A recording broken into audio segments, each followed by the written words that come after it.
de touristes nous voulons être, il est important de comprendre les différents types de tourisme. Alors avant tout, commençons par définir ce qu'est le tourisme durable, le tourisme responsable et le tourisme culturel.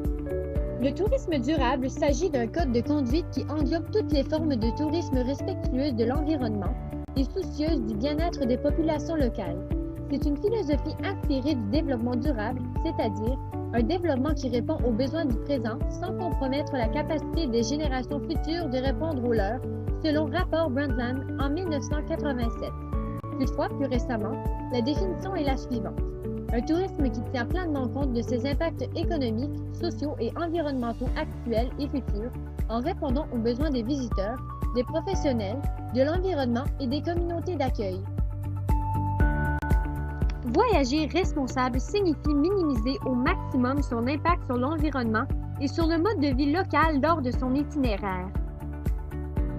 Puis, le tourisme culturel, il s'agit d'une forme de tourisme qui a pour but de découvrir le patrimoine culturel d'une région et par extension, le mode de vie de ses habitants. De plus, l'Organisation mondiale du tourisme définit le tourisme culturel comme étant des mouvements de personnes obéissant à des motivations essentiellement culturelles tels que les voyages d'études, les tournées artistiques et les voyages culturels, les déplacements effectués pour assister à des festivals ou autres manifestations culturelles, la visite de sites et de monuments, les voyages ayant pour objectif la découverte de la nature, l'étude du folklore ou de l'art et les pèlerinages. Voici maintenant des stratégies de tourisme durable et responsable. En premier lieu, il y a la promulgation de lois et de règlements. Cette stratégie permet de valoriser davantage le patrimoine culturel ainsi que le protéger. Les lois et les règlements limitent l'accès à certains endroits pour ainsi ralentir la dégradation et la destruction éventuelle des sites naturels et culturels.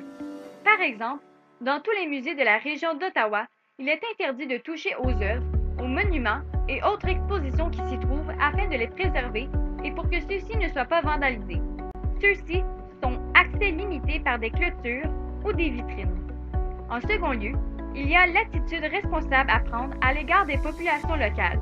Cette stratégie est efficace pour le respect du mode de vie des gens locaux, leurs coutumes, leur culture, leurs croyances, etc.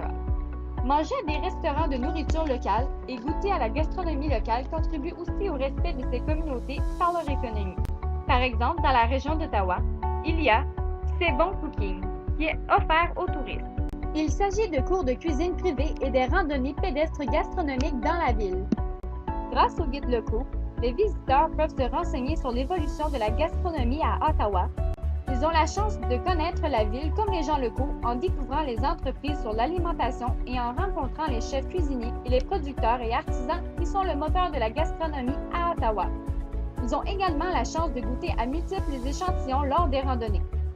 En troisième lieu, du côté du consommateur, choisir des prestataires touristiques en ayant un label, une certification ou tout simplement un mode de gestion et des pratiques responsables par rapport à leur environnement humain et naturel est une bonne stratégie de tourisme durable. Notamment à Ottawa, il y a plusieurs hôtels qui ont un label clé verte, ce qui signifie que ceux-ci sont exemplaires en matière de durabilité et ainsi cela encourage les voyageurs à réduire leur empreinte écologique lors de leur voyage. Maintenant, pour ce qui est des pratiques responsables, demandez la permission de photographier des gens, des lieux et des événements en est une. Plusieurs lieux empêchent la prise de photos afin de préserver et protéger les biens exposés. De plus, certaines personnes refusent d'être photographiées, alors il faut demander avant de prendre une photo dans un lieu public, puisque sinon, cela empiète sur leur droit à la vie privée. Avoir un comportement social approprié est aussi une pratique respectueuse à adopter. Cela inclut ne pas faire de vandalisme ou endommager les biens et les propriétés, respecter l'environnement naturel et culturel des lieux afin de préserver leur identité et plus encore. Par ailleurs, le respect des populations locales, l'écoute et le partage de leur culture tout en la respectant est une autre pratique respectueuse. Bref, de nombreuses stratégies de tourisme durable et responsable visent à préserver le patrimoine culturel et naturel d'une région. Vous êtes maintenant en mesure de connaître les différents types de tourisme et les stratégies de tourisme durable et responsable. Alors, vous aimez voyager? Vous êtes à la recherche d'un voyage exemplaire en matière de tourisme culturel durable? Eh bien, le Canada est la destination idéale. Plus spécifiquement, La région d'Ottawa et de sa campagne offre une panoplie d'expériences culturelles qui vous feront triper. Il y a de nombreux lieux incontournables à visiter dans cette région. Entre autres, il y a la colline du Parlement, le marché-bail et le canal Rideau. La colline du Parlement, il s'agit d'un centre culturel et communautaire dont les activités se tiennent tout au long de l'année. Vous pouvez admirer les spectacles de son et de lumière d'une belle et fascinante histoire directement sur les édifices du Parlement. Quant à lui, le marché-bail est un endroit où il y a plusieurs producteurs et artisans locaux qui vendent leurs créations et les marchandises. Il y a aussi plusieurs groupes locaux qui attirent les foules avec leurs talents. Matin comme soir, ils bourdonnent d'activités. Le canal Rideau, lui, est la plus longue patinoire non réfrigérée du monde. Il est une destination de plein air à longueur d'année. Tout au long de l'année, il y a une multitude de festivals culturels qui attirent des gens de partout autour du monde. En effet, il y a la fête du Canada sur la colline parlementaire à Ottawa. Lors de cette fête, le talent canadien est souligné tout au long de la journée avec de nombreux spectacles. Lors de cette journée, il y a plusieurs festivités qui comprennent des prestations culturelles, des expositions et des démonstrations variées. La journée se termine en beauté avec un impressionnant spectacle de feux d'artifice. Par ailleurs, il y a le Festival de la Bine à Plantagenet qui se déroule à tous les années. Lors de ce festival, il y a plusieurs spectacles, notamment beaucoup d'artistes proviennent de régions locales. Ce festival a pour mission d'organiser un événement de divertissement et de tourisme culinaire dans le but de promouvoir l'esprit communautaire et de stimuler l'économie régionale.